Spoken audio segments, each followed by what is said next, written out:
1장이 되겠습니다. 1장 1절에서 4절이 되겠습니다. 제가 읽겠습니다.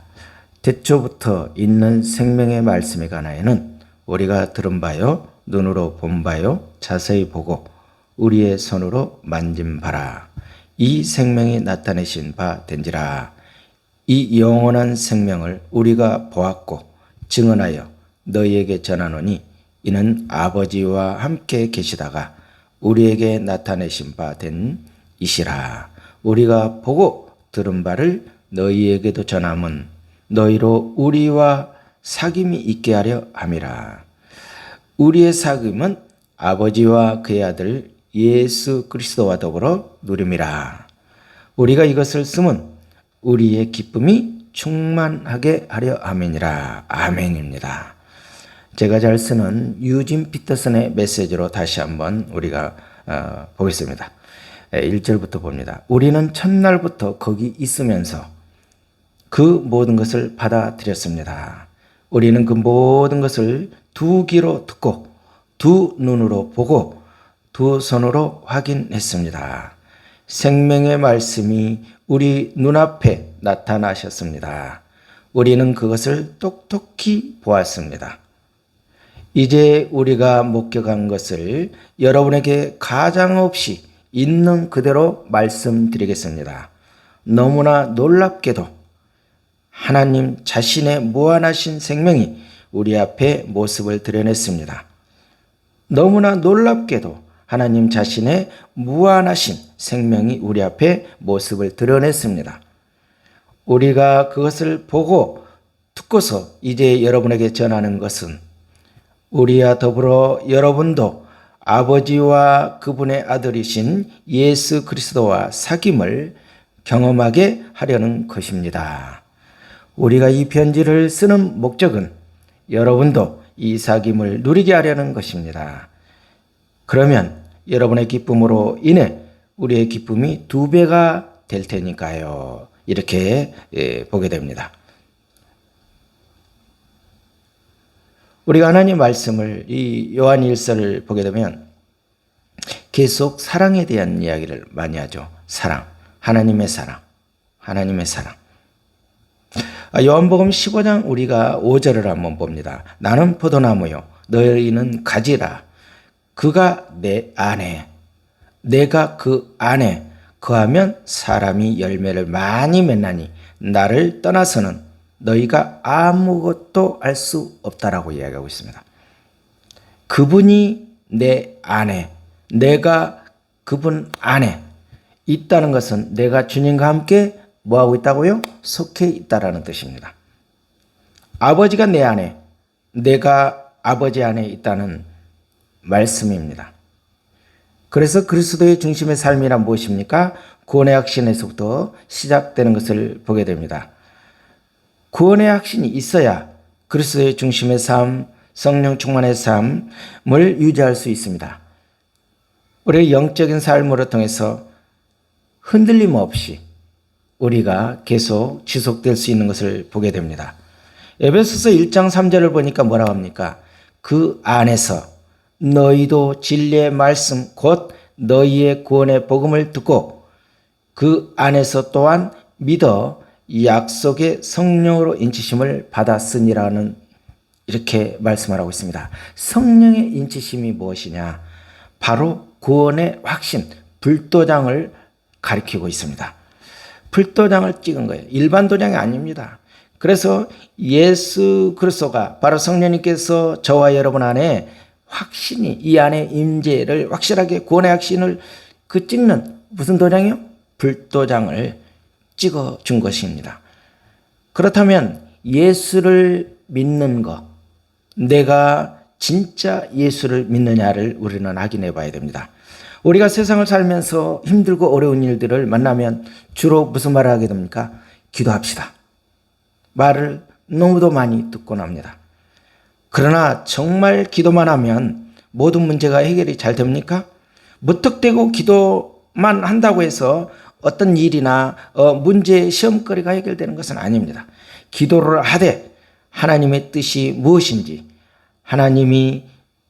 하나님께서 저와 여러분에게 무엇을 원하시는지, 하나님이 무엇을 계획하고 계시는지를 저와 여러분은 성령님께서 요구하는 그 부분을 이 감지를 잘해야 돼요.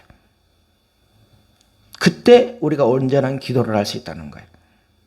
요한일서를 통해서 우리는 이 세상을 향한 하나님의 계획을 보게 되는 것입니다. 특히 우리 그리스도인들을 향한 하나님의 계획을 알게 되는데, 요한사도는 요한일서 첫 부분에서 아주 놀라운 말을 하고 있습니다. 뭐라고 합니까? 예수님을 믿는다는 것은 예수님과 뭐 하는 것이다? 사귀는 것이다. 사귑니다. 교제다. 요한 사도는 자신이 예수님의 제자로서 예수님으로부터 직접 받은 말씀을 뭐 했다고 그랬어요? 들었다고 그랬어요. 예수님을 직접 뭐 했다? 보았다. 예수님을 직접 뭐 하기도 했어요? 만져도 보았다라고 했습니다. 말로만 들은 것이 아니라 보고 듣고 만졌다라고 이야기하고 있습니다.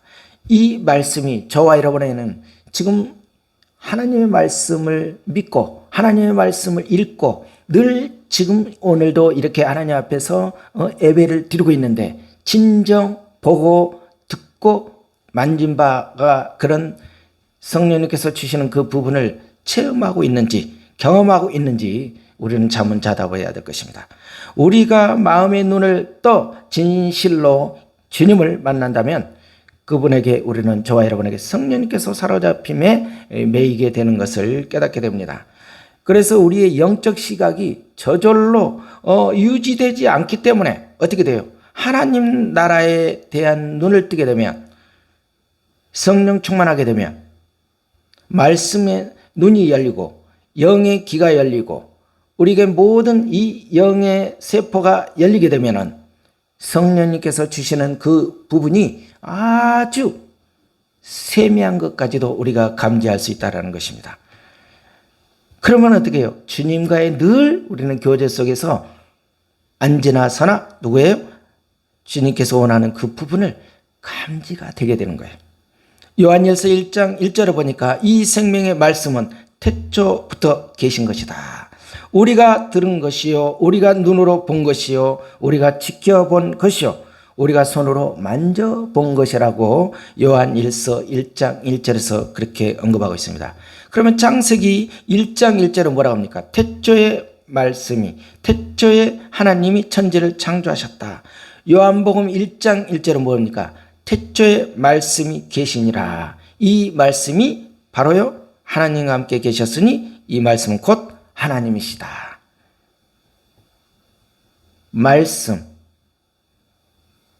말씀이 바로 누구예요? 하나님. 하나님이 바로 예수 그리스도. 이 계속 언급되는 것을 우리가 보게 됩니다. 그래서 태초부터 존재하셨다는 것은 시간과 공간을 초월하셨다는 뜻입니다. 그래서 예수님의 말씀은 생명의 말씀이다. 설교는 누구를 전하는 것입니까? 강연이나 세상의 철학을 전하는 것이 아닙니다. 설교는 자기 주장을 내세우는 것이 아니라 바로 예수 그리스도를 전하는 것입니다. 그러므로 설교를 듣는 것은 예수 그리스도를 만나는 것입니다. 그래서 왜냐하면 말씀 안에 생명이신 예수 그리스도가 존재하기 때문이라는 것입니다. 말씀 안에 생명이 있다고 했습니다. 이것이 태초부터 있었던 생명의 말씀이기 때문입니다. 그래서 요한복음 6장 63절에 뭐라고 합니까? 살리는 것은 영이니 육은 무익하다. 살리는 것은 영이니 육은 무익하다. 내가 너희에게 이런 말은 영이요 생명이라고 말씀하고 있습니다. 생명이 있는 곳에는 어떻게 됩니까? 죽음이 떠나게 되어 있습니다. 죽음을 이기는 것이 바로 생명입니다. 그것이 부활입니다. 생명이 있는 곳에는 정말 뭐가 없어요? 절망이 없게 돼요. 생명이 있는 곳에서는 병이 치유가 되게 돼 있어요. 생명이 있는 곳에는 상처가 치료가 됩니다. 생명이 있는 곳에는 구원의 역사가 일어나게 돼 있습니다. 생명이 역사하는 곳마다 기적과 표적이 일어나게 돼 있습니다. 예배하는 가운데, 찬양하는 가운데, 그곳에서도 지금 현재도 오순절의 성령의 역사, 그때가 단회적으로 끝난 것이 아니라 지금 현재 시간에도 역사하고 있는 것을 저와 여러분은 믿으셔야 됩니다. 요한일서 1장 2절에 뭐라고 합니까? 이 생명이 나타내신 바 된지라. 이 영원한 생명을 우리가 뭐하였고 보았고 증언하여 너희에게 전하노니 이는 아버지와 함께 계시다가 우리에게 나타내신 바 된 것이다. 사람마다 성격이 다 다른데 사람들에게 유난히 친밀하게 대하는 사람이 있었습니다. 바로 오늘 요한 사도였습니다. 그는 예수님께 아주 친밀하게 대했던 유별난 제자라고 할 수 있습니다. 3절을 보게 되면 우리가 보고 들은 바를 너희에게도 전함은 너희로 우리와 사귐이 있게 하려 합니다. 우리와 사귐은 아버지와 그의 아들 예수 그리스도와 더불어 누림이라고 고백하고 있습니다. 오늘 교회에 나온다. 여러분, 저와 여러분은 이 시간에 예배드린다고 교회에 나온다고 다 하나님과 사귐이 있다고 착각하시면 안 됩니다. 만나야 됩니다. 만나야 사귐이 있습니다. 성경은 뭐라고 말하고 있습니까? 예수 그리스도를 정말로 아십니까? 그렇다면 사귐이 있을 것이라고 이렇게 말씀하고 있습니다. 교회 안에서 세상적인 모습을 종종 볼 때가 있습니다. 모두 겉으로는 웃으면서 인사하고 마음속으로는 서로를 어떻게 됩니까? 다 저마다 벽을 쌓고 있는 것을 보게 됩니다. 자신을 노출하면 언제 어디서 비판의 공격이 대상이 될지 모르기 때문에 사실 두려워하고 있는지도 모릅니다. 교회에서 말이 많은 이유가 뭡니까? 진정한 사귐이 없기 때문입니다. 말로는 사랑이라고 이야기하면서 용서라고 말하면서도 저마다 문제가 발생하는 곳이 어디입니까? 바로 교회 안에 일어나고 있습니다. 예수 믿는 사람은 어떤 사람들입니까? 예수님과 사귐이 있는 사람, 그것도 친밀한 관계를 누리고 있는 사람을 예수 믿는 사람이라고 이야기하고 있습니다. 지식적으로 믿는 신앙이 아닙니다. 그런 것은 아무 힘도 없습니다. 진정 예수 믿는 사람은 성경이나 신학적인 지식을 가졌거나 어떤 목회자나 무슨 신학 박사나 그런 것을로 통해서 진정한 사귐이 있는 것이 아니라는 거예요. 요한복음 17장 3절에 보니까 뭐라고 합니까? 영생은 곧 유일하신 참 하나님과 그가 보내신 자 예수 그리스도를 아는 것이다. 예수 그리스도를 제대로 모르는 것, 하나님의 말씀을 제대로 모르는 것은 어떻게 돼요? 바로 영적인 소통이 불통이라는 것을 저와 여러분은 깨달아야 됩니다. 3절을 보면 우리의 사귐은 아버지와 또 그의 아들 예수 그리스도와 함께 한 사귐이다. 왜 싸움을 합니까? 예수님과 관계가 문제가 생겼기 때문입니다. 예수님과의 관계가 회복되고 나면 어떻게 돼요? 해결이 안 될 것이 없다라는 거예요. 교회에서도 마찬가지예요. 교인들과 관계가 다 예수님과 함께 하는 관계인데 저마다 믿는 주도 하나요, 성령도 하나요, 믿음도 하나인데 어떻게 한 성령, 한 주님, 한 하나님을 믿는데 왜 소리가 이렇게 다를까요? 뭔가가 잘못되고 있는 거죠. 시작이 잘못된 거예요. 말씀에서 이탈한 거죠. 예수님과의 관계가 문제가 온전하게 되면 만나서 따지기 전에 일주일 동안 주님과의 관계를 먼저 점검하는 시간을 갖게 되면 어떻게 돼요? 모든 사랑과 불통이 이제는 어떻게 돼요? 소통이 되게 되는 거예요. 요한일서를 보게 되면 세상을 변화시켜라, 세상을 변혁시켜라 이런 말씀이 안 나와요. 왜 그럴까요? 세상은 우리가 변화시킬 수 있는 대상이 아니기 때문이라는 거예요. 우리의 힘으로는 세상을 어떻게 할 수가 없어요. 세상은 이미 악한 영이 장악하고 있잖아요. 사도 이 요한은 뭐라고 합니까? 세상을 변화시키기 전에 먼저 예수님과 어떻게 돼요? 온전한 사귐, 만남이 있어야 된다. 예수 그리스도님과 온전히 연합이 되면은 예수님이 우리를 통해서 세상을 변화시키는 것입니다. 비로소 우리가 세상을 변화시키는 자가 되는 것입니다. 그래서 우리는 가는 곳마다 어떻게 돼요? 믿는 자나 믿지 않는 자들이 저 사람은 하나님의 자녀구나. 믿구나. 요셉이 감옥에 가든 어디를 가든 하나님을 믿지 않는 사람도 뭐예요? 하나님과 함께 하심을 보았더라고 말하지 않습니까? 예배는 나를 향하는 것이 아니라 하나님을 향하시는 것입니다. 보이지 않는 하나님을 보고 들리지 않는 하나님을 듣고 바람 같고 햇살 같은 하나님을 만지는 것입니다. 예배는 나를 위로하고 찬양을 통해서 나를 달래고 어떤 막 기분을 어떤 뭔가 이게 뭔가 그것이 아니에요. 하나님을 만나야 만지고 듣고자 하는 이런 모든 부분이 생기는데 성령님께서 내 안에서 어떻게 역사하는 그 부분도 모르고 그냥 날뛰고만 있는 것을 우리는 저와 여러분은 한탄해야 될 것입니다. 주님을 만나고 나면 어떻게 됩니까? 제대로 만나게 되면 우리는 주님의 속성을 알기 때문에 함부로 할 수가 없는 거예요. 계시록 3장 20절을 보니까 내가 문 밖에 서서 두드리노니 누구든지 내 음성을 듣고 문을 열면 내가 그에게로 들어간다. 내 마음이 너에게 점령당했으니 내 마음 좀 알아달라는 뜻이에요. 제발 내 사랑을 받아달라는 뜻이에요. 그래서 내 마음에 내가 있는 것처럼 너의 마음에도 내가 있기를 원한다는 뜻이에요. 두드리노니, 이 두드린다는 것은 헬라어에 거기에 보면 현재 시제로 되어 있어요. 내가 문 밖에 서서 계속 두드린다라고 이야기했어요. 계속. 성령님께서 저와 여러분에게 어떻게 해요? 무시로 계속 두드리고 있는 거예요. 예수님을 믿고 예수님과 친밀한 교제를 나누려면 반드시 뭐를 해야 된다고 그랬죠? 말씀을 봐야 된다고 그랬어요. 요한 1서에서 이렇게 말합니다. 이 글은 생명의 말씀에 가는 것이다. 생명의 말씀, 죽은 말씀이 아니에요. 생명의 말씀에 가는 거예요. 생명의 말씀이라는 건 바로 예수 그리스도를 말하는 거예요. 그러면 예수 그리스도에 대한 말씀이라고 하면 될 텐데 왜 생명의 말씀이라고 했을까요? 우리가 말씀을 통해서 예수님을 알게 되기 때문입니다. 그래서 요한 사도는 말씀과 예수 그리스도를 같이 쓰고 있어요. 누가복음 24장을 보게 되면 엠마오로 가는 두 제자의 사건이 나타나고 있습니다. 이들은 예수님이 죽은 후에 사흘째 되는데도 아무런 이렇게 반응이 없으니까 어떻게 됩니까?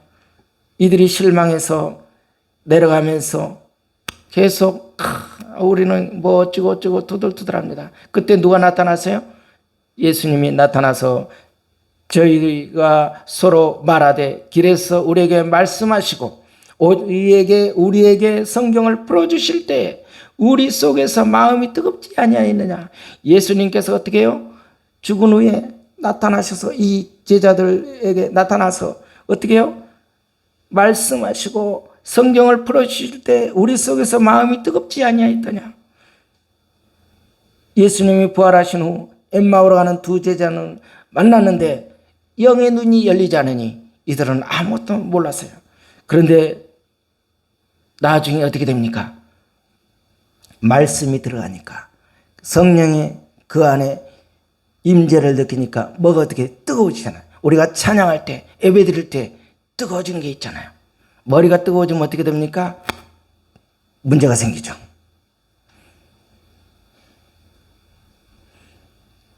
요한일서 1장 4절을 보니까 우리가 이것을 쓰면 우리의 기쁨이 충만하게 하렵니다.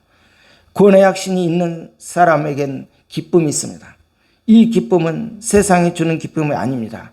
빌립보서 4장 4절에 주 안에서 항상 기뻐하라. 내가 다시 말하노니 기뻐하라. 너희 관용을 모든 사람에게 알게 하라고 말하고 있습니다. 저와 여러분은 오늘 말씀을 통해서 우리는 살펴보았는데 그러면 여러분과 나의 삶은 어떻습니까? 저는 이 글귀를 읽으면서 마칠까 합니다.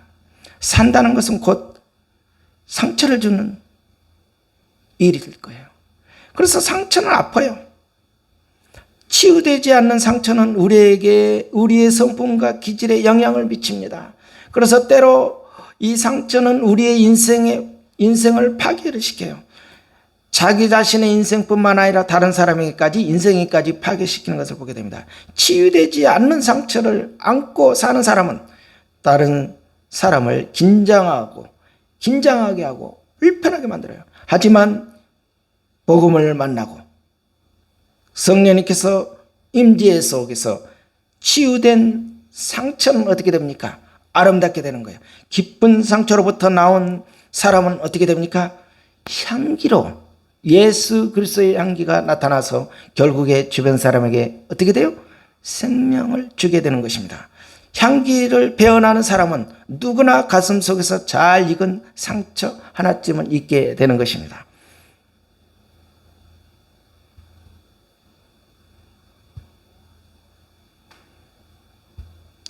그래서 저는 저 자신의 상처를 치유하고 제가 사랑하는 사람들의 상처를 치유하기 위해서 헌신하고 희생하는 것이 얼마나 귀한 일인지 계속 말씀과 기도로 이 부분을 깨닫게 되는 것입니다. 상처가 나를 만드는 것은 사실입니다. 하지만 나 자신의 행복과 사랑하는 자녀들의 행복을 위한다면 상처가 더 이상 나를 만들어가지 않도록 해야 됩니다. 상처가 아니라 뭐라고요? 사랑입니다. 오늘 요한서도가 말한 것처럼 주님과 온전한 사귐을 교제를 하게 되면 복음 안에서 상처가 아니라 이제는 어떻게 해요? 사랑으로 변하는 거예요. 하나님은 우리 인간을 그렇게 지으셨어요. 그래서 사랑을 주고받으면서 그 사랑 속에서 자아가 형성되도록 만들었습니다. 저와 여러분은 이제는 또 말씀 붙잡고 한 주 동안 복음에 붙잡혀서 하나님의 말씀에 붙잡혀서 성령님에 붙잡아서 예수님과 함께하며 그 안에서 어떻게 돼요? 사랑을 전염시키는 저와 여러분이 되기를 고백합니다. 기도드립니다. 성령님, 우리는 말씀을 듣고 알고 있습니다. 그러나 성령님께서 마음 아파할 때가 너무도 많습니다. 우리는 너무 낮은 수준으로 말미암아 나의 아픈 깊은 과거의 상처로 말미암아 주변 사람에게 아니 가장 가까운 사람에게 깊은 상처를 주고 있었음을 주님 앞에 고백합니다. 성령님, 이 시간 내 안에 예수 그리스도의 영으로 말씀으로 성령 충만함으로 인하여서 보고 듣고 만진 바가 되어서 온전히 예수 그리스도의 향기를 바라는 예수 그리스도의 사랑을 선포되는 전파되는 그런 예수 그리스도의 모습을 보이는 귀한 믿음의 지체들로 세워 주시옵소서. 이 모든 말씀 주 예수 그리스도 이름으로 기도드리옵나이다. 아멘 아멘.